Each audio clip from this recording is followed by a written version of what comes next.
Welcome to Moonbound, Chapter 8, The Life She Left Behind. She had come to Dayton, Ohio years ago, fresh-faced and full of impossible dreams. The city was her escape, a second chance after a lifetime of being told what she couldn't do. She had earned a scholarship to study engineering abroad, a dream that had carried her far from home, far from everything familiar. She remembered that first day on campus, the way the air smelled of rain and dust, how her hands trembled when she found her name on the scholarship board. She was determined, focused, hungry to make something of herself. And then there was Armin. Armin had a smile that could charm anyone, smooth, confident, the kind that made you forget to be careful. He wasn't like her. He came from money, from a name that opened doors. He wasn't passionate about the degree. It was something his father wanted, something to keep him occupied.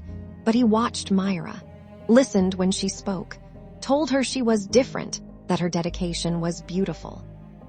And for a while, she believed him. He would show up at the library just to keep her company, bring her coffee, sit too close, compliment the way her eyes sparkled when she talked about her designs. He seemed gentle, patient, the kind of man any girl would dream of. Mira was careful then, but one day Armin suddenly proposed.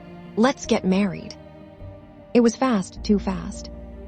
Her professors were surprised, her few friends uneasy, but she thought this is what love is supposed to be. And for a few months, it almost was. Until she got pregnant. That's when everything began to change. Armin's charm turned into something sharp, unpredictable. His words became weapons, his temper a storm. "You're useless now," he'd hiss when she couldn't keep up with the housework. "You ruined your body for a child I didn't even want yet." Mira would shrink into silence, clutching her belly, whispering apologies she didn't owe. Then came the night he struck her. Once, then again. She still remembered the sound more than the pain, the shock, the disbelief that love could twist so cruelly. After Aber was born, she didn't stay. She left in the middle of the night with her baby and nothing else. No money, no clothes, just a small bundle and a promise to herself, never again. When she filed for divorce, Armin didn't fight. He didn't come looking for her. His pride wouldn't allow it. That was her closure, cold, hollow, but final. Since then, Mira had built her life brick by brick.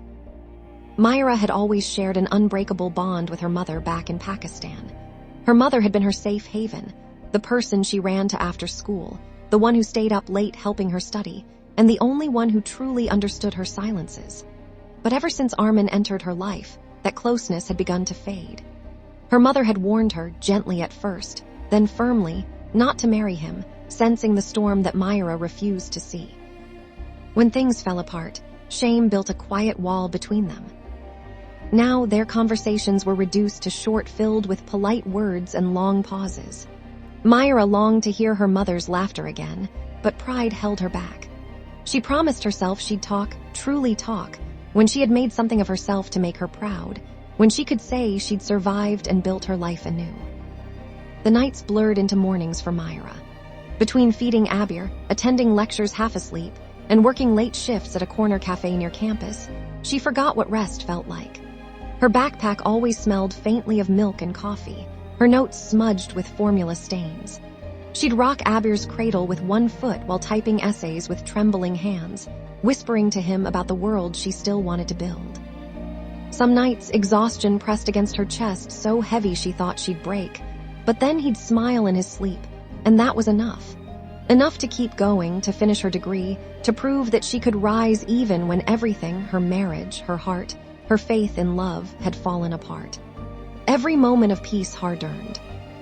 2 hours away from Dayton, Mira finally found a job that seemed like the lifeline she'd been waiting for, a software engineer needed in a small software house nestled in the quiet town of Ravenshade. It wasn't glamorous, but it matched her degree. After waiting tables and countless interviews, she finally got her job that she liked. It was not her dream job, but to gain experience required get her dream job. It was perfect and promised stability, something she hadn't felt in years. She didn't think twice before accepting it.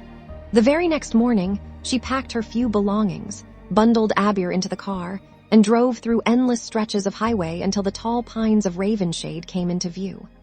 The town looked like something out of a forgotten storybook, mist curling over rooftops, cobbled streets lined with old lamps, and a stillness that felt both comforting and mysterious.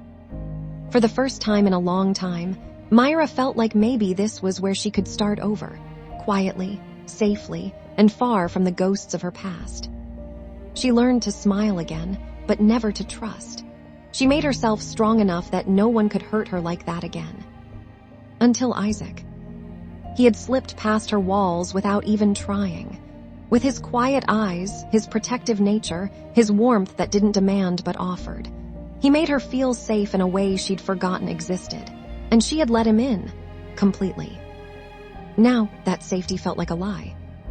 Tears burned her eyes as she looked out over the sleeping city. "I was such a fool," she whispered to herself. Again. She wrapped her arms around herself, as if holding in the pieces that threatened to come undone.